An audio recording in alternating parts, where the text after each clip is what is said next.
আমাদের সাথে অতিথি হিসেবে এর মধ্যে যুক্ত হয়েছেন রাশেদ মেহেদী, সম্পাদক ভিউজ বাংলাদেশের।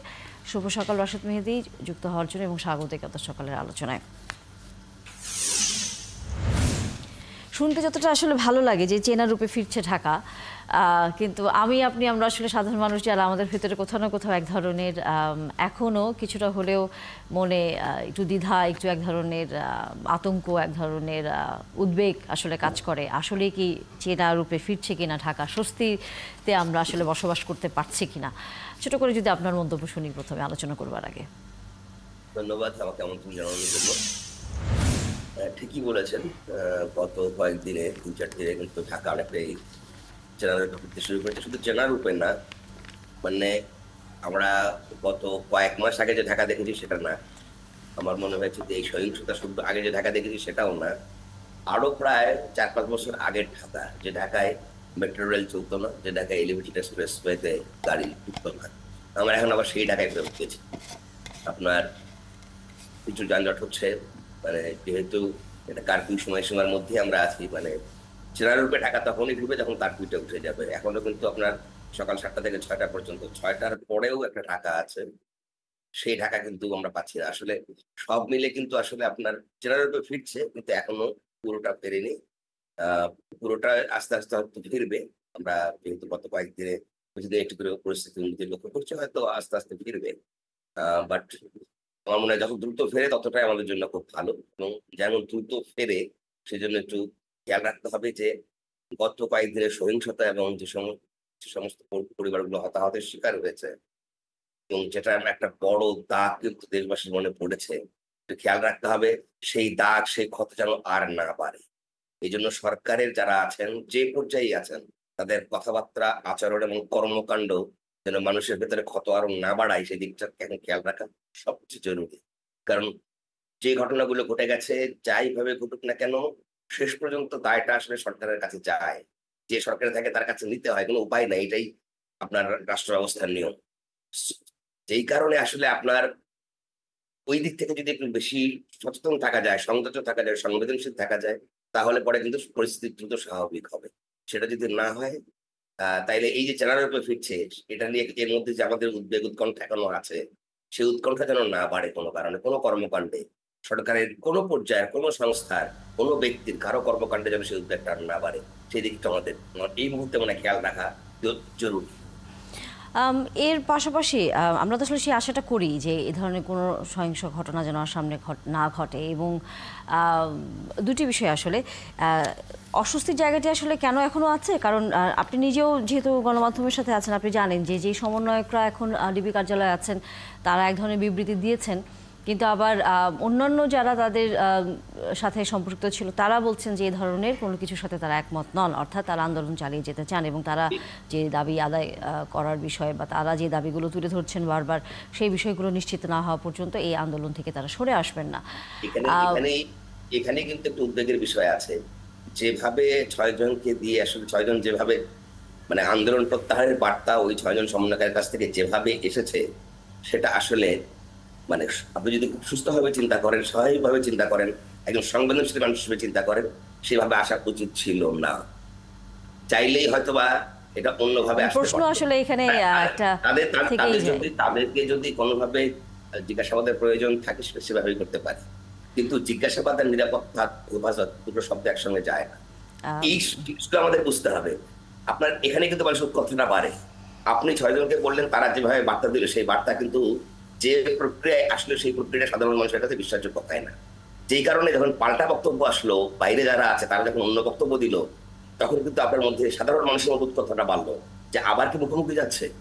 আমার কথা হচ্ছে, এই পরিস্থিতি আসবে কেন? এটা খুব সাধারণ সংবেদনশীল বিষয় যে মানুষ, আমরা জানি সরকারে যারা আছেন তারা খুব ভালোভাবে বোঝেন, তাদের পর্যালোচনা করা অবশ্যই তারা করেন, তাহলে তারা এটাও খুব ভালো বোঝেন। তারা যদি নিজেরা এখন সাধারণ মানুষের দৃষ্টিতে দেখেন, তাহলে তাদের কাছে কি এই ধরনের এইভাবে একটা মেসেজ দিলে সেটা কি গ্রহণযোগ্য হতো? অবশ্যই আপনি যে বিষয়টা আনছেন সেটি হয়তো বা আগামী কয়েকদিন আমাদের আলোচনার বিষয় হবে, বা সাধারণ মানুষের ভিতরে এক ধরনের প্রশ্নর সম্মুখীন হবে। মানুষ উদ্বেগ পাচ্ছে যে তারা যখন একভাবে বিবৃতি দিল, এই বিবৃতিটা যখন গ্রহণযোগ্য হলো না, পাল্টা আর কয়েকজন যখন বললো যে তারা এটা মানে না, তখন কিন্তু আমাদের মতো সাধারণ নাগরিকের মতো উৎকণ্ঠাটা বাড়িয়ে দেওয়া হবে পাড়ার অবশ্যই লোককে। অবশ্যই সরকারের একটা অংশের এই ধরনের কর্মকাণ্ড, সেই জন্য বলছি সবারই সংযুক্ত এবং সংবেদনশীল হতে হবে, যুক্তি দিয়ে বিবেচনা করে বুঝতে হবে যে কোনটা এখন মানুষের মধ্যে ক্ষত সৃষ্টি করবে না, উৎকণ্ঠা বাড়াবে না। নিজেরাই যদি উৎকণ্ঠা বাড়ানোর কাজ করেন, অসংযত আচরণ করে আমাদেরকে উৎকণ্ঠা রাখেন, তাহলে তার দায়টা আসলে তার কাছেই যাবে। অবশ্যই।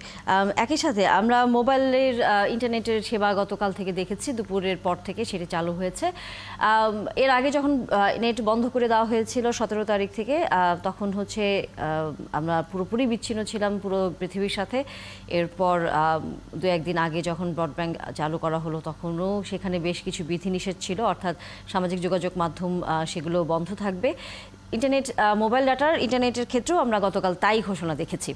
এখানে যে বিষয়টি আছে, হয়তো সামাজিক যোগাযোগ মাধ্যমে এক ধরনের উৎকণ্ঠার জায়গা আছে, কারণ গতকাল মাননীয় মন্ত্রী বলছিলেন যে অন্য দেশের যে ধরনের ভায়োলেন্সের ছবিতে তাদের এক ধরনের রেস্ট্রিকশনের জায়গা আছে বা কন্টেন্টের ক্ষেত্রে রেস্ট্রিকশনের জায়গা আছে, বাংলাদেশের ক্ষেত্রে সেটা হবে কি না এই বিষয়গুলো আসলে পরিষ্কারভাবে জানার পরে তারা সিদ্ধান্ত নেবেন।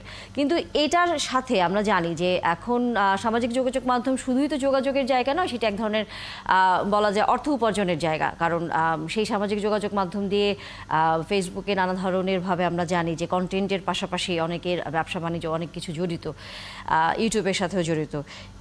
এইটি কিভাবে আসলে আপনার কাছে কি মনে হয় যে কতটুকু এই জায়গায় ক্ষতির সম্মুখীন হতে যাচ্ছে? আর দ্বিতীয়ত আমরা জানি যে বিকল্প উপায়ও আসলে মানুষ এই সামাজিক যোগাযোগ মাধ্যমগুলো ব্যবহার করছে, অর্থাৎ ভিপিএন দিয়ে। সেটি কতটুকু আমাদের জন্য আসলে নিরাপদ হলো আপনার কাছে মনে হয়? এটা খুব গুরুত্বপূর্ণ একটি বিষয়। সেটি হচ্ছে যে প্রথমত হলো যে দীর্ঘদিন পরে মানে আমরা মোটামুটি পুরোপুরি ইন্টারনেট মানে একেবারে ফুল মাত্রায় ব্যান্ডউইথ না পেলেও এখন মোবাইল ডাটা এবং ব্রডব্যান্ড দুই ধরনের ইন্টারনেট ব্যবহার করা যাচ্ছে।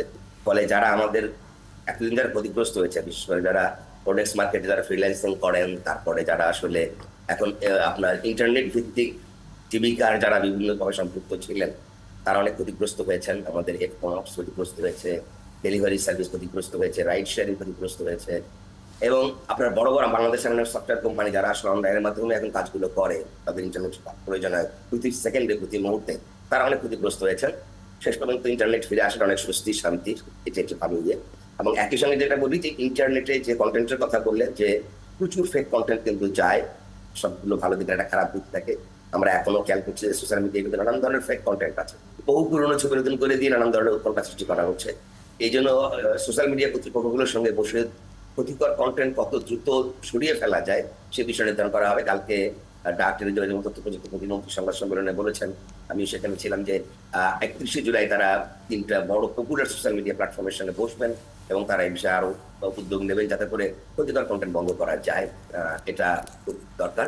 আর একই সঙ্গে যেটা বলছিলেন যে ভিপিএন দিয়ে ব্যবহার করা, ভার্চুয়াল প্রাইভেট নেটওয়ার্ক যখন আপনি ইউজ করবেন, আপনি মাথায় রাখবেন যে প্রচুর ফ্রি ভিপিএন আছে, এগুলো কিন্তু খুবই ঝুঁকিপূর্ণ। কারণ ফ্রি ভিপিএন যখন ইউজ করছেন, সেখানে আপনাকে আপনার গেটওয়ে বা আপনার আইপি কে হাইড করার জন্য যে লেয়ার থাকে, তার পাশাপাশি সেখানে অন্য লেয়ার দেওয়া হতে পারে, যেটা দিয়ে আসলে আপনার ইনফরমেশন পাস হয়ে যেতে পারে। বিশেষ করে যখন আপনি ভিপিএন দিয়ে আপনার আর্থিক লেনদেন, আপনার ব্যাংকিং অ্যাপ, এমএফএস অ্যাপ বা এই ধরনের অ্যাপে যেখানে আপনি টাকা পয়সা লেনদেন করেন, সেটা করতে গেলে কিন্তু ওখানকার যে আপনি পাসওয়ার্ড গুলো ইউজ করছেন বা আইডি ইউজ করছেন, সেটা যদি একবার হ্যাকারের কাছে চলে যায়, ইভেন এমনও হতে পারে যে আপনি যে ক্রেডিট কার্ড ইউজ করলেন, ক্রেডিট কার্ডের একটা ক্রেডেনশিয়াল কোথাও হয়তো দিলেন, সেই ক্রেডেনশিয়ালটা তার কাছে চলে গেল এবং সে কিন্তু তখন ট্রানজেকশন চেষ্টা করবে বা ট্রানজেকশন করে ফেলতে পারে অনলাইনে।